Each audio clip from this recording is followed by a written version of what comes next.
সৰকাৰ go back Assam সৰকাৰ হাই হাই আমি ধন্যবাদ জ্ঞাপন কৰিছো।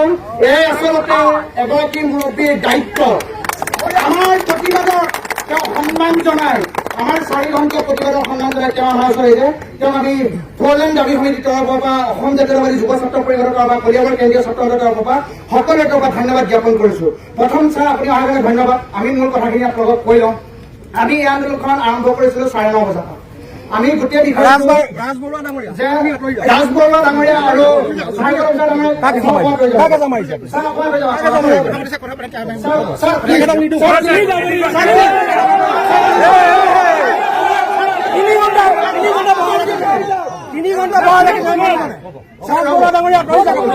সকলোকে মই অনুৰোধ জনাইছো, মই শুনক, মই আহি গলো আৰু গোটেইখিনি কথা আমি সুন্দৰকে শুনিম। মই খালি এটা অনুৰোধ জনাইছো, গোটেইখিনি কথা শুনিম দেই। আৰু আপোনালোকে মাতিছে, ধৰি লওক আমি বটদ্ৰৱাত আছিলো, সেইকাৰণে সকলোৱে জানে মাননীয় গৃহমন্ত্ৰী ডাঙৰীয়া আহিব, গোটেইখিনি কথা শুনিম, কোনো উত্তপ্ত হ'ব নালাগে। আৰু মই দায়িত্ব লৈছো, এই গোটেইখিনি যোনখিনি আছে মই মোৰ পৰিসীমাৰ ভিতৰত থাকি এই গোটেইখিনি কথা মই বিধিগত হেৰিত মই উচিত হেৰিলে মই প্ৰেৰণ কৰিম। আপুনি কথাখিনি কওক। আমি 9:30 বজাৰ পৰা আৰম্ভ কৰিলো। ইয়াৰ চাৰ্কুল অফিচত আমাৰ প্ৰধান কাৰ্যসূচী নহয় ছাৰ, আমি ইয়াৰ আগতে আহিছো। পুলিচ প্ৰশাসন আছে, আপোনালোকৰ কলিয়াবৰ থানাৰ ছেকেণ্ড IC ঋতুপৰ্ণ ডাঙৰীয়া আছে, সুধিব তেখেতক। আমি গেটখনৰ বাহিৰত 1.5 ঘণ্টা আন্দোলন কৰিছো। আমি এটাই বিচাৰিছিলো যে বিষয়াজন আহক, আমি যে এই জৰীপটো হৈ আছে, কিয় হৈ আছে কথাটো আলোচনা কৰিলে গোটেই ৰাইজ আহিছে। তাৰপিছত তেওঁ নাহিলে, নহাৰ পিছত ৰাইজে কৈ পেলাই তলা মাৰিলে। তলা মৰাৰ পিছত ছাৰ আমি আধা ঘণ্টা আকৌ সময় দিলো। আমাৰ কলিয়াবৰ থানাৰ ভাৰপ্ৰাপ্ত আৰক্ষী বিষয়া সঞ্জীৱ টেৰং ছাৰ আছে, সুদক তেওঁ আমি আধা দিছো ছাৰ, সময় দিছিলো ছাৰ, দিছিলে ছাৰ ছাৰ।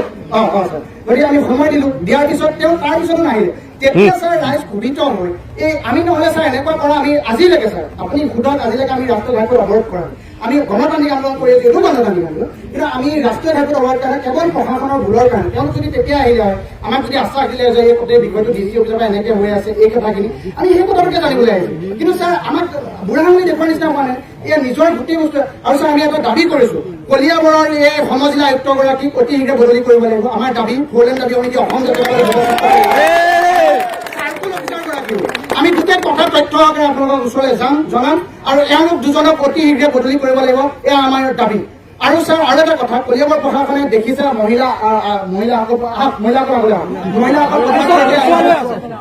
প্ৰতিবাদ কৰিবলৈ আহিছে, মহিলা পুলিচ নোহোৱাকে গতিয়াই দিছে ছাৰ, কেনেকুৱা বিষয়? ঠিক আছে, শুনক, সকলোকে মই অনুৰোধ জনাইছো, আয়ুক্তজন হিচাপে যিখিনি কৰণীয় আছে সেই গোটেইখিনি মই মোৰ সীমাৰ ভিতৰত থাকি মই গোটেইখিনি কৰিম বুলি মই আপোনালোকক আশ্বাস দিছো।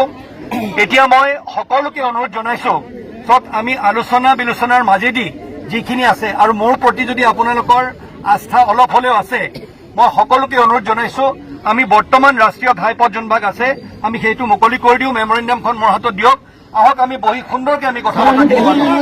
আমাৰ প্ৰথম আৰু প্ৰধান হেৰিটো হৈছে, দাবীটো হৈছে যে যিটো এতিয়া আমি 4 লাইন দাবী সমিতি আৰু অসম জাতীয়তাবাদী যুৱ ছাত্ৰ কলিয়াবৰ কেন্দ্ৰীয় ছাত্ৰ সন্থা কলিয়াবৰবাসী ৰাইজে আমি 3 বছৰ ধৰি এই আন্দোলন সংগ্ৰামখন চলি আছো, আপোনালোকে সকলোৱে জানে।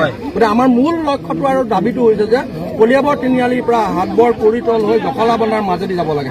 কিয় জখলাবন্ধাৰ মাজেদি যাব লাগে সেইটো আপোনালোকক এতিয়া বিতংভাৱে নকওঁ, সকলো কথা আমি কৈছো। ইতিমধ্যে আমি নীতিন গাডকাৰীদেৱক দুবাৰকে লগ ধৰিছো, মাননীয় বিধায়ক মহোদয়ে আমাক সংগ দিছে। এতিয়া আমাৰ প্ৰথম কথা হৈছে ইয়াৰ আইনী ব্যৱস্থা হৈছে, আইনীৰ দ্বাৰা এই এলাইনমেণ্টটো কেঞ্চেল কৰি থোৱা আছে, কিন্তু তাৰ পিছতো কিয় ছাৰ্ভে কৰা হ'ল এই কথাটো আমাক লাগিব। আৰু গোটেইখিনি কথা সুন্দৰকে মই বুজাই দিম আপোনালোকক, আমি একেলগে বহি বুজাব নালাগে। আমি এতিয়া ক'ব বিচাৰিছো ছাৰ্ভেটো আমি আজিৰ তাৰিখৰ পৰা বন্ধ কৰিব বাইদেউ ভুল নুবুজিব, বাইদেউ আপোনালোকৰ বাইদেউ ভুল নুবুজিব, একো অনিষ্ট নহয় বাইদেউ, ভুল নুবুজিব, মোৰ ওপৰত বিশ্বাস ৰাখকচোন। শুনক বাইদেউ, একো অনিষ্ট কৰা নহয়। এতিয়া আমি এইটো মুকলি কৰি দিওঁ, আপুনি প্ৰতিশ্ৰুতি দিব লাগিব ছাৰ্ভে আজিৰ পৰা বাতিল হ'ব লাগে। আহক আমি এইটো মুকলি বৰ্তমান এতিয়া মুকলি কৰি দিওঁ।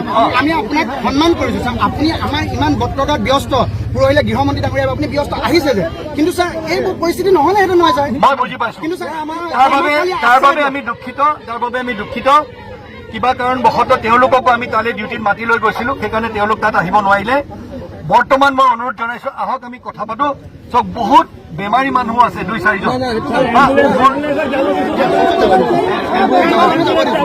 আহিবনে এতিয়া আমি শুনক এইখিনি কথা পাতিম হ'ব ধন্যবাদ সকলোকে ধন্যবাদ জনাইছো আপুনি এবাৰ আশ্বাস দিয়ক যে আপুনি এই চাৰ্ভেটো বন্ধ কৰিব যেতিয়ালৈকে আমি পিয়াল দাখিল কৰি দিছো আমাৰ নীতিন গোটেই কথাখিনি বুজি পাইছো গোটেই কথাখিনি বুজাই দিছো তেওঁলোকে কৈছে এই চাৰ্ভেটো বন্ধ কৰিব আপুনি থিয় হৈ কথা পাতক আমাৰ ৰাইজ ইয়াতে বহিব ধুনীয়াকে আপুনি কথা যি ক'ব মই গোটেইখিনি কম আমি এতিয়া ঘাইপথটো খালি মুকলি কৰি দিয়া হওক মই এইখিনি